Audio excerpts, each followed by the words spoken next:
Our next speaker is a quintessential performance artist, installation artist, and world pioneer in this area of surveillance art. She is. I've known her for many. I've had the good luck to know her for many years. She's. I've been following her career avidly. She's in the collection of most major museums that know what they're doing around the world. And I'll also say, I brought along this minor little notebook on some of her work. This is one of several books on Julia's art, and I'll make this available if anyone wants to come see it later. So, Julia, without any further ado, I want to have you come up and set up your technology, which will take at least 15 minutes. So I can continue to sing your praises while we do that. She is taught at a number of institutions, at Harvard, at MIT. She's now a professor of media art in Cologne, in Germany. And she is here, actually we're very fortunate, she's here for a residency. She's going to be around for the full month of March. So if anyone would like to, if you'd like to meet with her during this time, please let her know right afterwards. She's available to talk with artists and talk with writers and thinkers while she's here. And she's also working on a new version of her project that will be at the new opening of the San Francisco Museum of Modern Art. Ready to go? Yes, thank you. Excellent. Thank you. Thank you. Julia Scher. Okay. Thank you, Ken. Hello and welcome. I'm missing some media, so I'm going to start by talking about student projects at the Kunsthochschule für Medien in Köln, because that would be the end of the talk, and to just make sure that the projects are covered, although they seem to have disappeared here. I'd like to talk about some undergraduate work, students working with surveillance and privacy in particular. Many students are working with film. And I start with the drone because we just had a great discourse on the drone. The percentage of you here familiar with this newer technology is quite high. In short, this one student is doing a sci-fi high-tech effort to talk about a drone that's trying to be private and finding identity and love. And although you can't read it here, we'll put it on the school blog. It's the idea of a generation, a new generation of dronettes that can emphasize with criminal people and are able to predict the behaviors. And he's gone about to write a manuscript. It's turned into a screenplay. So the idea of drones is primary. Several of the students working with scripts about the actuality of drone. Now, okay, why start with film? I start with film as one of three pieces. This film, and then the next work will be a interactive street public art, and the third will be a work about the individual on Facebook. As an artist or art teacher, we ask or look at what is the absolute form in which an intellectual or moral instance is presented and is also able to subsist in our time. So I imagine that many of you are on YouTube or go to film and participate. So the idea about what surveillance says to us and does for us often happens in film. So I bring this as a point of what young undergrads are doing in this regard. Another undergraduate is, he worked out of trying to find not a social cause, but a graphic cause.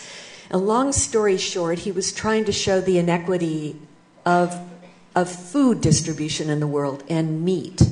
He came to surveillance, a long story, but now is making posters that are findable on Facebook that you can customize for your own city, have your own interventions or protests or what they call in Germany demos about the state of privacy in Germany today.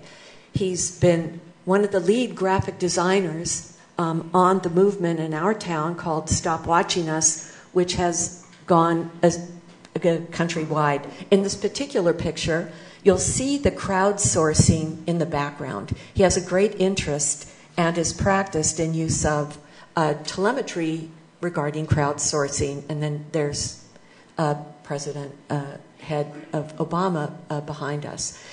It's one of many pictures that he has created. So that's something public for the street. So we have the film, The Dark Room, where you're private watching and experience about surveillance. And then Damien's work, where you are in the street participating in a kind of democratic protest or whatever. And he is slowly finding his voice. He has gone from visuals to finding a voice in the street. And as a student practice, many of the students at our school are going this way. So these are undergraduates. The last student work for this section I'd like to show is a student that set up an anonymous website on Facebook. Karen Elliott is not a person. You can sign on as Karen Elliott. And I know there was mention of the huge debates and on the poster about, does it make any sense to create anonymity? That is, are we grooming young people for anonymity when something really counts? Is it necessary or is it destructive?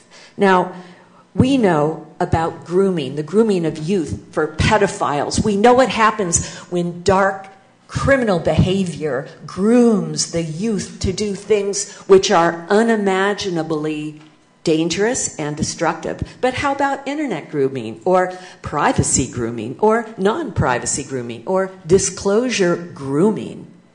So in this instance, on this website, many of these issues have been discussed. You can sign on as Karen Elliott, and we're not going to go through the site.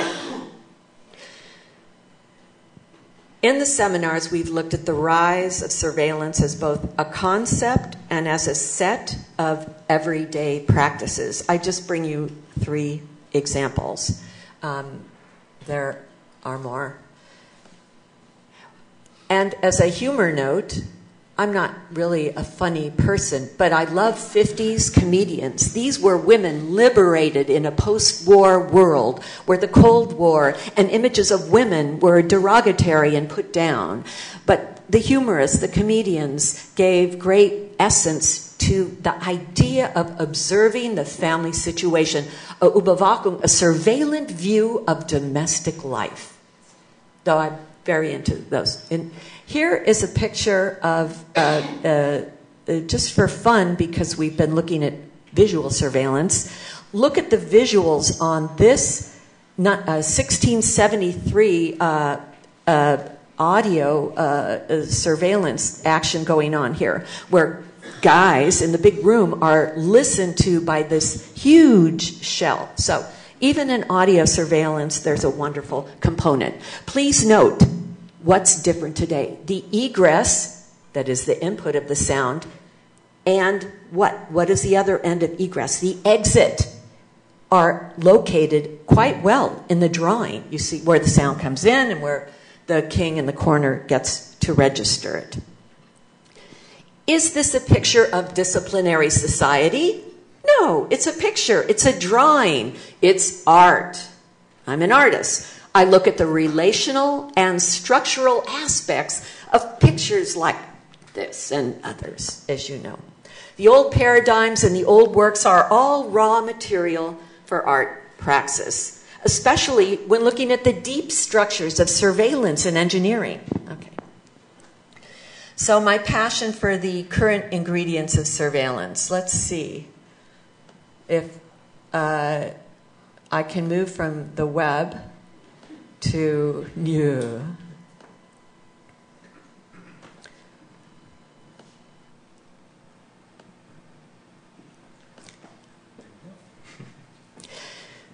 So I'm going backwards through my talk. What kind of data is that for you as a receiver? And I would ask, it's a great question. For example, if I show this, oh wow. What? You know, that was just accidental. That was great. So I wanted to then go back to the beginning and thank you. And I would like to thank SF MoMA for their continued work on predictive engineering, which describes the maximum security society in the state we're in.